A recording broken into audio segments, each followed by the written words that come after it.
Okay, so my part this afternoon is to share with you how this program, Gulayan sa Paaralan and the Food Production, is implemented in our school and how this program also give back in return to our school.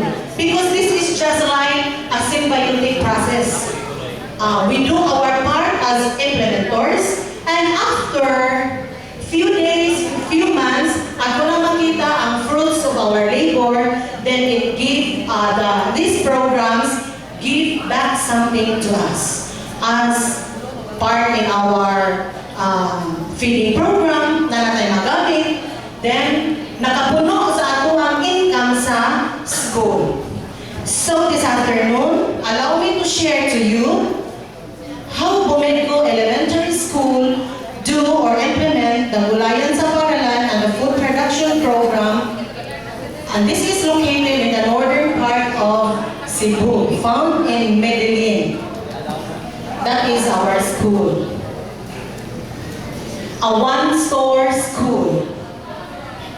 There is school garden present with ornamental plants, animal production waste, and there is waste segregation. Recycling of materials and nursery management, canteen operation all packed in one and become Bumedco Elementary School. Kanang Bumedco Elementary School is found in the compound of the Sugar Central. Katong factory dito sa Central. It is not a private school but it is a public school. Naano siya sa SOD. Kaya the school lot is donated by Bumedco, katong Bugo Medellin Milling Company. The school is implementing the Gulayan sa Paaralan to help solve the hunger and malnutrition problems by helping promote the economic stability of the families of its school children. Barangay officials, the parents, teachers, and pupils work hand in hand to enhance the food security program in school. Vegetable gardening, animal production are practiced to help minimize malnutrition among pupils in school, thus increase MPS of the different subjects in the regional and the national achievement test. So last school year, wala naman tayo regional achievement na lang. And I am very proud, 2 years pa ko in the school, in the previous school year, gamay kay Mignat. So, and the feeding program really helped in increasing the MPS. Nakatabang yun, kaya dili na magduka ang mga bata. Imagine ang feeding every week, absent, every week prepared by the parents. So, making the school a home for learning was emphasized through beautification by planting ornamental landscape beautifully to attract pupils and motivate pupils to come to school regularly. Regular school feeding program was also an enhancement to encourage pupils to be in school. There are few malnourished or katong mga severely wasted. This school year, pag-start yun sa klase, ang severely wasted is only 29. And at the end of the school year, 13 na lang kabuok ang severely wasted in the school. So nakahelp ang vegetables in the garden, the production of foods.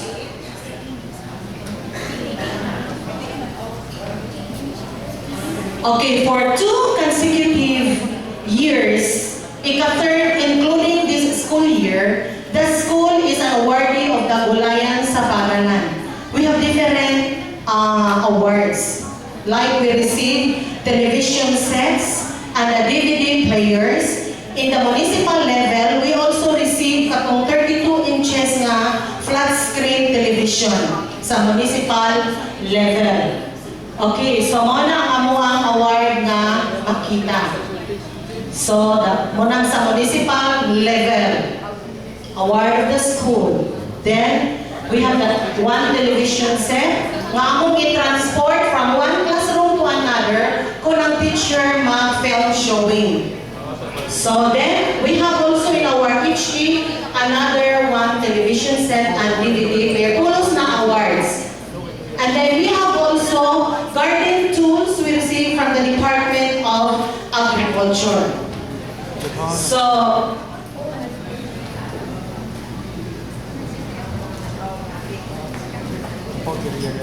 the stakeholders of the school are the Momenco staff. Then we have the municipal officials, barangay officials, the PTA officials, the parents, and teachers. So they have their share in the implementation of the program. Aside from the materials that they gave, they also help manually. Tapang yun sila bukwal. Tapang o tanong, tapang o limpyo ang mga parents.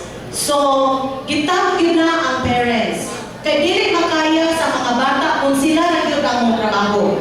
So, we involve the parents. From kinder to grade 6. I-involve yun ang parents. Okay, so mauna siya. Naay mga portion sa garden nga sa barangay officials. Naay sa PTA officials, lain yun ang sa parents and teachers. Lain sa ang portion sa pantawid parents. Napon sila ilahang portion. So all kanang bamboo tools, kanang tanang gamit, nagigamit parents ang naghatagana. So sila rin ang plano kung saan po nila. We supply the seeds and the seedlings. Then parents ni tabang yun.